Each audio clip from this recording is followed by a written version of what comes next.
Hello, this is Tim Law with Planet Forward Coaching, always encouraging your self-reliance. If you will develop a marketable skill, chase that skill with a solid work ethic, develop some people and team communication skills, and always go the extra mile, you'll be amazed as far as what you can accomplish. A big thank you to over 480 people who have subscribed to this channel, Planet Forward Coaching. If you haven't already, please do so. I'd really appreciate it. I am really honored here to meet a gentleman who was introduced to me by a good friend of mine who I interviewed a couple of days ago, Dave Figura, and that is Dave Rodriguez. So welcome, Dave, and tell us a little about yourself, your journey, your story. Thanks for having me. I'm a producer of live events and television programs and tours. I've been doing it for probably, I don't know, 35, coming on 40 years, I hate to say. Started out as a musician, something I was really passionate about, and then got into the business side of it. And you know, it's been exciting, and I'm you know, pleased to be talking to you today. Sure. Well, I appreciate it, Dave. And you and Dave actually met at college in Mansfield. We did. We Dave and I were, you know, we're still real good friends. We used to play bass duets and get into mischief here and there. You know, spend a fair amount of time in the Honesdale Hotel eating wings and a couple of beers. You know, it's you know, he's good people. So when he called, I said, sure, why not? Why not have a talk? Well, I really appreciate it, Dave, and give us a little bit about your background between the, you know, the Grammys and the Emmys. I mean, these things are amazing for sure. So I'm going to put you on the spot there as far as telling us about it, and I'm not going to let you shy away because it's a tremendous accomplishment. I mean, for me, you know, it largely started out with just a passion for music. I'm a great believer that if you do what you're passionate about, you'll do it well. When I speak to young people and they say, you know, you know, I'll ask them why they're interested in music or theater or dance or whatever it might be, because I deal in all those genres. And if they say notoriety or money, it's as one of the top five, then it probably isn't the thing for them. You know, what I have found is that if you're passionate about something, you'll do it well. So I started out as a touring musician. I've played with lots of different people, from Max Roach to the Rochester Philharmonic to, you know, whatever it might be. And at a certain point, I just kind of decided I was, you know, I was never the best person on the tour, but I was always there on time. I always did my job, all of that type of thing. And I also realized that there's a need for musicians who know the genre to get into the business side of it, so that they can serve as that link between the artistic persona and the other. And that's how I got into producing. So I started out working at Carnegie Hall. I worked at, I was the head of the Apollo Theater for about a decade. I produced Showtime at the Apollo and a bunch of television shows there. I started actually an early business it was called Live, and it became AOL Live when I sold it to AOL. And that was one of the first streaming services of content, back when people, you know, still had beepers and things like that in the early 90s. But we found out that, you know, if I did you know, a program with Jeff Beck or Eric Clapton, I might have 1,500 people in the audience, but I can have 7 million people pay $2.99 each. So it became a kind of a profit model that made a lot of sense. So since then, I've just developed more relationships where people trust you. So I worked with Michael Jackson for a while. I did some of his last concerts. I've worked with, probably did 25 dates with James Brown, with Aretha Franklin, with, I worked a fair amount with Prince, you know, throughout a career. And the way the business is going, it's really evolved into less, you know, what we used to call butts and seats, and more into content.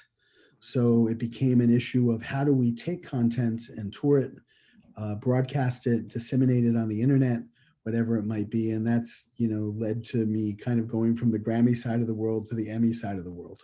I say, and you, I talked to you ahead of time here, and you have a piece of that hardware right there. Could you hold that up I and just show us, please? I mean, this is pretty amazing.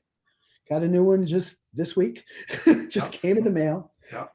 Probably one of the more interesting things about these is on the bottom they engrave that this or this Emmy does not belong to you. If you try and sell it or your heirs try and sell it, they can come and take it back.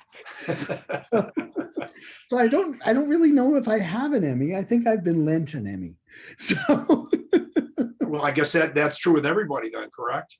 there you go. I think started the mid 50s. Once someone there was a point where someone started, I think they sold their Gone with the Wind Emmy, and Mhm. people got really upset about it. So Grammys, Emmys, Oscars before mid 50s, you can actually sell them. But once they started seeing the commercial appeal, they don't want it to be like football players who sell their championship rings. Mhm. It's just a sad story when people sell that type of thing. That said, you know, Emmys and that types of things are nice, but I think it's more important to be passionate, Mhm. about what you do. And at the end of the day, when I look at the Emmy, I don't think, oh, I have an Emmy. I think about the people who were part of the team. I think about the memories of that particular show. That particular one was for something called the Hip Hop Nutcracker, Mhm. which we did with Curtis Blow. It's been touring around the country for the last 6 or 7 years, but that's turning into soon a Disney special. It has that particular Emmy was for a PBS special that we did. There's a docu coming out that we're working with LeBron James on. So there's a lot of, one good idea can spawn a lot of success, a lot of different things. Success breeds success. Sure, sure. So, and that's with relationships, that's with projects.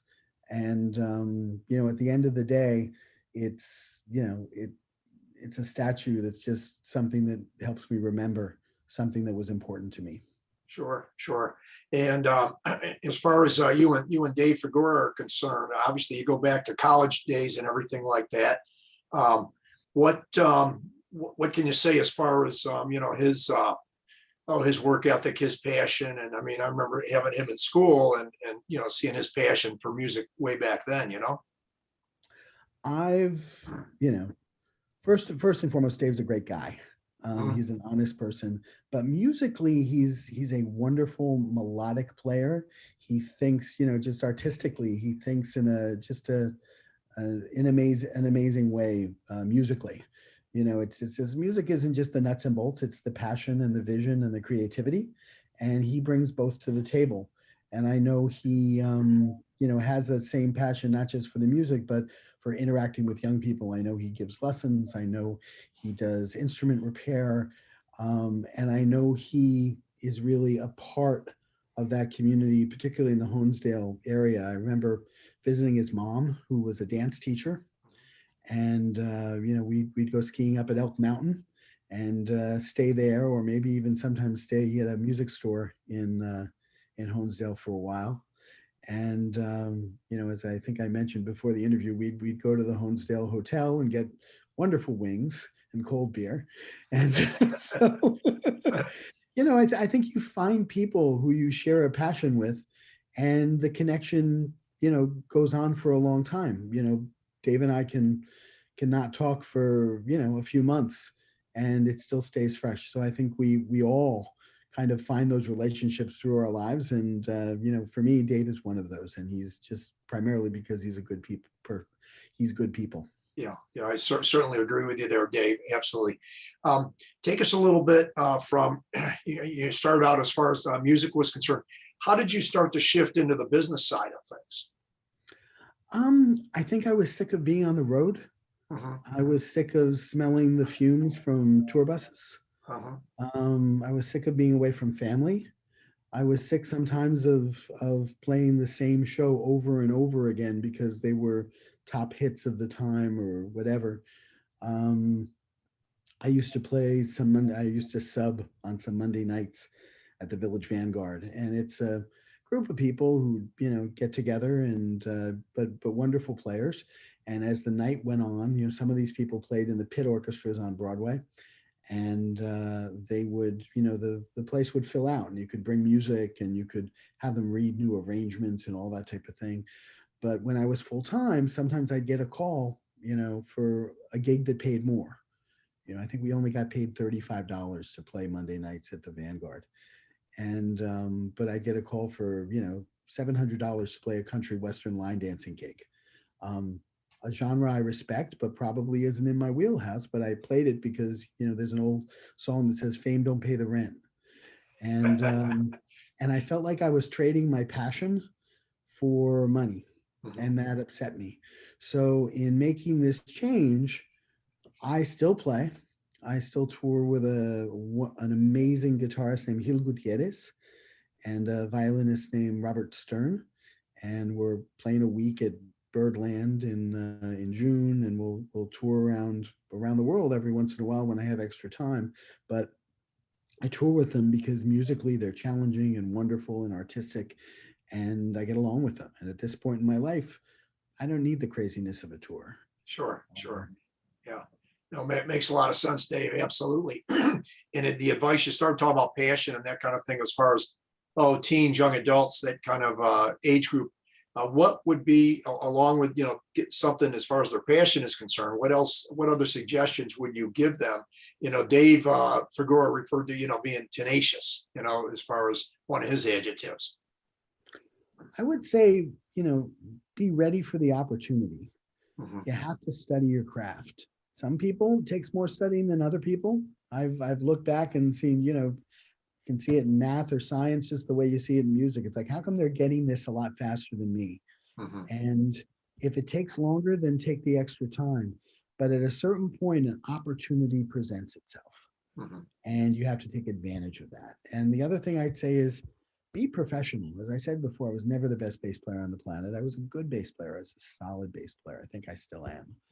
Um, but through being professional, showing up on time, the little things, I think I forget who said, 85% of life is showing up, Mhm. Sure.